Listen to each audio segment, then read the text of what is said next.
आज हम Levesque integral की थ्योरम करने वाले हैं। बहुत ही इंपॉर्टेंट थ्योरम है एग्जामिनेशन पर्पज से। क्या है थ्योरम देखिए, let f and g be two bounded measurable function. Lebesgue के लिए मैंने पहली कंडीशन बताई थी, वो हमेशा किस पर डिफाइन होता है, बाउंडेड मेजरेबल फंक्शन पर ही डिफाइन होता है। Define on A measurable set ई, कि हमने क्या ले लिए, एफ और जी जो है वो दो बाउंडेड मेजरेबल फंक्शन ले लिए जो किसी मेजरेबल सेट ई पर डिफाइन है।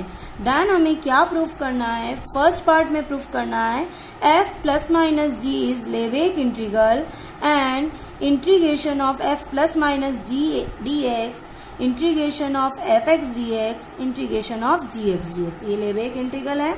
CF is Lebesgue integral where C belongs to R। अगर CF लेवेक इंटीग्रल है तो हमें इसको किसके इक्वल बता देना, C Lebesgue integral of F dx के इक्वल हमें इसे प्रूफ कर देना है। तो देखिए किस तरीके से हम इसको प्रूफ करते हैं।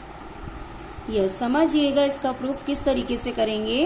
क्या लिया है हमने यहाँ पर, since f and g are bounded measurable function define on a measurable set E, then f plus g, f minus g are also bounded and measurable function on set E।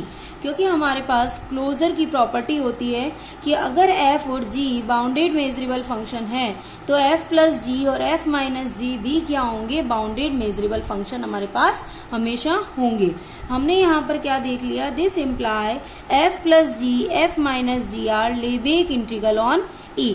Then हमने कल हमने theorem किया था previous lecture में, उसमें हमने बताया था कि अगर कोई बाउंडेड मेजरेबल फंक्शन है किसी सेट E के ऊपर तो वो हमेशा क्या होता है, लेवेक इंटीग्रल भी होता है। कि अगर कोई सेट हमारे पास कैसा है, बाउंडेड और मेजरेबल फंक्शन है किसी सेट E पर डिफाइन, तो वो हमेशा क्या बना देता है, हमारा एक लेवेक इंटीग्रल भी बना देता है उसी सेट E के ऊपर। तो हमने यहाँ पर कुछ थ्योरम्स को यूज किया है और उनके स्टेटमेंट को यूज करके क्या लिख दिया है कि f plus g f minus g are Lebesgue integral on E। अगर ये लेवेक इंटीग्रल है तो अगर हम इसके पार्टीशन को डिफाइन करते हैं तो P कैसा हो गया, E1 E2 up to En be a measurable partition of set E and let μ1 dash. Mu हमने हमेशा यूज किया है इन्फीमम के लिए और कैपिटल M हमने यूज किया है हमेशा सुप्रीमम के लिए। तो हमने लिख लिया μ1 dash μi dash infimum of F X where x belongs to EI, μi double dash infimum of gx x belongs to EI। जहाँ सारे x तो इस EI को बिलोंग कर रहे हो, लेकिन वहाँ हमने किस पर ले लिया, fx का जो इन्फीमम है उसे नाम दे दिया μi डैश और gx का जो इन्फीमम है उसे नाम दे दिया μi डबल डैश। इसी तरीके से fx का जो सुप्रीमम है उसे नाम दे दिया हमने mi डैश और gx का जो सुप्रीमम है उसे नाम दे दिया mi डबल डैश। कंसीडर, अगर हम यहाँ पर एक सेट लेते हैं कंबाइन वाला, hx की वैल्यू क्या है, fx प्लस gx ले लेते हैं, ठीक है। तो hx क्या हो जाएगा, बाउंडेड है और मेजरेबल हमने यहाँ पर प्रूफ कर ही दिया था। f और g, f प्लस g दोनों क्या है, बाउंडेड भी है और मेजरेबल भी है। इस अकॉर्डिंग hx क्या हो जाएगा, बाउंडेड और मेजरेबल हो जाएगा। Let mu i infimum of hx x belongs to EI। अब हम यहाँ पर जब hx का इन्फीमम है उसे नाम दे देते म्यू आई और fx के इन्फीमम को नाम दे दिया था म्यू आई डैश, gx के इन्फीमम को नाम दे दिया था म्यू आई डबल डैश।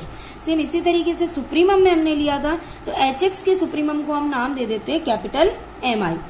इसलिए हमेशा क्या हो जाएगा, अगर हम देखेंगे तो mi की वैल्यू हमेशा लेस देन होगी mi dash plus mi double dash, क्योंकि mi की वैल्यू हमेशा किससे लेस देन होगी, mi dash plus mi double dash.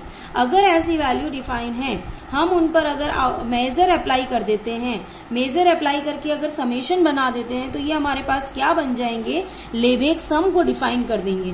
तो ये कंडीशन को हम किस तरीके से यूज कर रहे हैं, इस कंडीशन के ऊपर हमने क्या लगा दिया, मेजर से मल्टीप्लाई कर दिया। मेजर से मल्टीप्लाई करने के बाद हमने यहाँ पर क्या लगा दिया, समेशन लगा दिया। तो ये पूरी जो है हमारी ये क्या टर्म बन जाती है, ये हमारा अपर और लोअर सम की डेफिनेशन होती है लेवेक के अंदर। तो लेवेक अपर सम की डेफिनेशन में हम क्या पढ़ते थे, समेशन के अंदर अगर सुप्रीमम को उसके मेजर से मल्टीप्लाई कर दिया जाए तो वो क्या बना देता है, अपर सम बना देता है। अपर सम किसके ऊपर, किस सेट का लिया है हमने, एच सेट का लिया है सुप्रीमम, तो एच सेट के ऊपर पी पार्टीशन के ऊपर। इसी तरीके से अपर एफ सेट था हमारे पास यहाँ पर एफ फंक्शन का पी के ऊपर। सेम इसी तरीके से हम यहाँ पर जी फंक्शन का पी पार्टीशन के ऊपर देख लिया। तो इस तरीके से हमारे पास क्या रिलेशन मिल जाता है, ये पहला रिलेशन। तो इसी तरीके से हम दूसरा रिलेशन भी ले लेते हैं। दूसरे रिलेशन में जस्ट क्या होगा, साइन क्या हो जाएगा, अपोजिट हो जाएगा, क्योंकि वहां हम इन्फीमम की बात करेंगे। तो इन्फीमम में क्या हो जाएगा, हमारे पास जो इन्फीमम की वैल्यू होगी, जो हमारा म्यू आई होगा, वो हमेशा क्या होगा, ग्रेटर देन इक्वल होगा म्यू आई डैश और म्यू आई डबल डैश से। सेम बिल्कुल वैसे ही हम मेजर लगा देंगे और अगर हम समेशन अप्लाई कर देते हैं तो वो हमारे पास लेबेक का जो लोअर सम है उसकी डेफिनेशन यहाँ पर हमारे पास क्रिएट हो जाएगी। उसको रिलेशन को हमने इक्वेशन नंबर 2 डालकर यहाँ पर ड्रॉप कर दिया है। ठीक है, और हम क्या पढ़ के आए हैं, upper Riemann integral, lower Riemann integral, बिल्कुल उसी की जैसे हमने लेबेक सम के अंदर भी हमने लेबेक सम और डेफिनेशन की जो इंटीग्रल की जो डेफिनेशन पढ़ी थी, एक थ्योरम प्रूफ किया था, उसके अंदर हमने क्या रिलेशन देखा था। Also we know that LFP is always less than equal Lebesgue integral less than equal upper सम।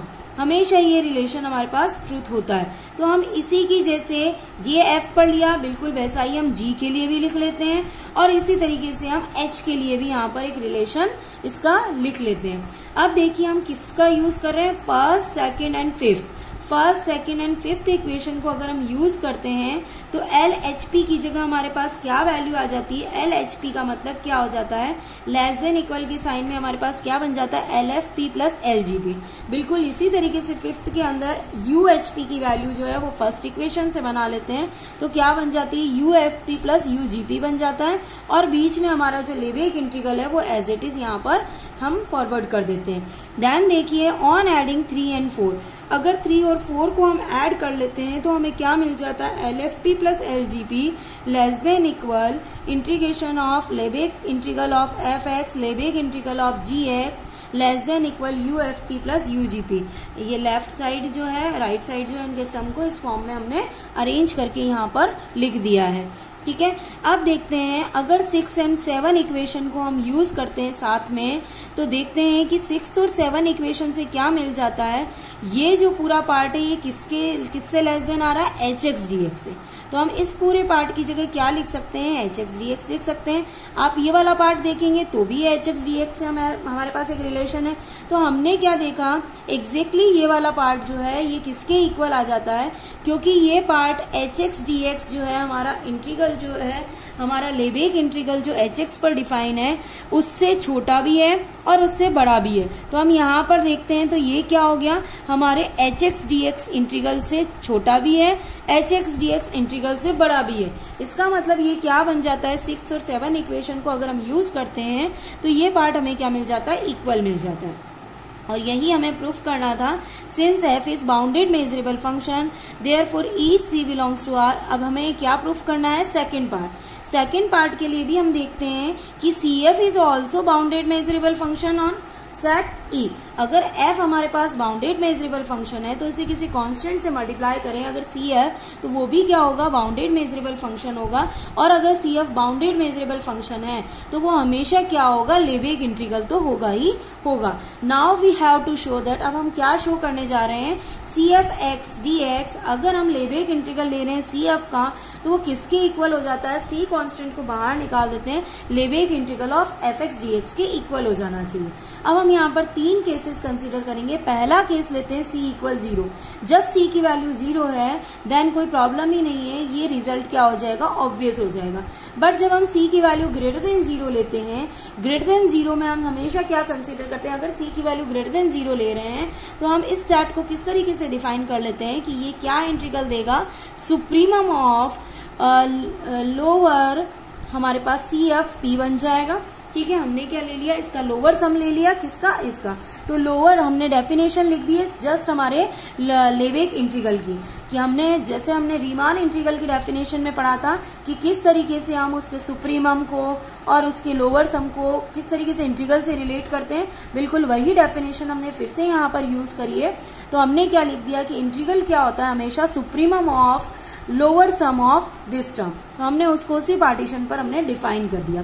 अगर हम यहाँ पर हमारी पुरानी वाली जो हमारी थ्योरम्स हैं उनको कंसीडर करते हैं तो सी हमेशा क्या हो जाता है, बाहर आ जाता है और सुप्रीमम ऑफ LFP हमारे पास बच जाता है। तो उसी पार्ट को, इस सुप्रीमम ऑफ LFP को फिर से हम क्या लिख देते हैं, इंटीग्रल फॉर्म में लिख देते हैं। इंटीग्रल फॉर्म में लिख दिया तो इसका मतलब जब C ग्रेटर देन 0 है देन हमारा पार्ट क्या हो गया, प्रूफ हो गया। लेकिन जब C लेस देन 0 है तो उसके लिए पार्ट समझिएगा कि CF(x) dx supremum of this term, definition हमने लिख दी। बट C क्या है, less than 0, it mean C क्या आ रही है, नेगेटिव वैल्यू। यहाँ पॉजिटिव वैल्यू थी, पॉजिटिव वैल्यू के लिए हमेशा इस तरीके से ही निकलता है। बट अगर C की वैल्यू नेगेटिव आ जाती है तो ये सुप्रीमम की बजाय क्या आ जाता है, इन्फीमम आ जाता है, और ये लोअर सम की बजाय क्या बन जाता है, अपर सम बन जाता है। ये हमने पहले भी डिफाइन कर रखा है, बहुत बार थ्योरम में हमने यूज किया है। तो बिल्कुल उसी टर्म को फिर से यहाँ दोबारा मैंने यूज किया है कि जब हम C को नेगेटिव ले रहे हैं, नेगेटिव होने का मतलब क्या है, जब ये C हमारा बाहर निकलता है तो यहाँ पर इन्फीमम और यहाँ पर क्या आ जाता है, अपर आ जाता है। ठीक है, तो इस तरीके से हम देखते हैं कि इस वाले पार्ट के लिए अगर हम डेफिनेशन लिखते हैं तो हमारे पास क्या बन जाती है, C f(x) dx, इसको हमने फिर से क्या लिख दिया, लेवेग इंटीग्रल का फॉर्म लिख दिया। ठीक है, तो ये f प्लस g के लिए देख लिया हमने, CF के लिए देख लिया। इसी तरीके से हम एक शॉर्ट पार्ट और यहाँ पर कंसीडर कर लेते हैं f माइनस जी के लिए, कि अगर f माइनस जी dx की बात करें तो हम हमेशा क्या लेते आए, f plus minus G dx। जब हमारे पास इंटीग्रेशन इस तरीके से है तो हमने अभी ऊपर पार्ट प्रूफ कर लिया था कि fx अलग हो जाता है, gx अलग हो जाता है, तो हमने देख लिया। बट हमारे पास CF dx का मतलब क्या होता है, C बाहर आ जाता है, तो उसी तरीके से माइनस साइन का आ जाता है, बाहर आ जाता है। तो हमारे पास क्या मिल जाता है कि Lebesgue integral of f minus G dx क्या बन जाता है, Lebesgue integral of f dx minus Lebesgue integral of g dx। इस तरीके से हमारे थ्योरम के तीनों पार्ट प्रूफ हो जाते हैं। f प्लस जी वाला हमने यहाँ देखा, CF वाला हमने यहाँ देखा, और इन दोनों की हेल्प से हमने क्या प्रूफ कर दिया, f माइनस जी वाला पार्ट यहाँ पर हमने कंप्लीटली प्रूफ कर दिया। आई होप थ्योरम का एक एक पार्ट आपको क्लियर हुआ होगा, क्योंकि बहुत आसान सी डेफिनेशन जो थी हमारी लेवेग इंटीग्रल, लेवेग सम, बस उसी को हमने थोड़ा सा यहाँ अरेंज करके एक थ्योरम को हमने प्रूफ करने की कोशिश करी है। जैसे हमने रीमान पढ़ा है बिल्कुल वैसे ही आपको लेवेग की प्रॉपर्टीज लगानी है, और बस वहां पर आपको बाउंडेड मेजरेबल फंक्शन पर सारा पार्ट जो है वो मेजरेबल सेट पर डिफाइन करना है, और इस तरीके से हम क्या करेंगे, इसका कंप्लीट प्रूफ यहाँ पर कर लेंगे। Okay guys, thank you.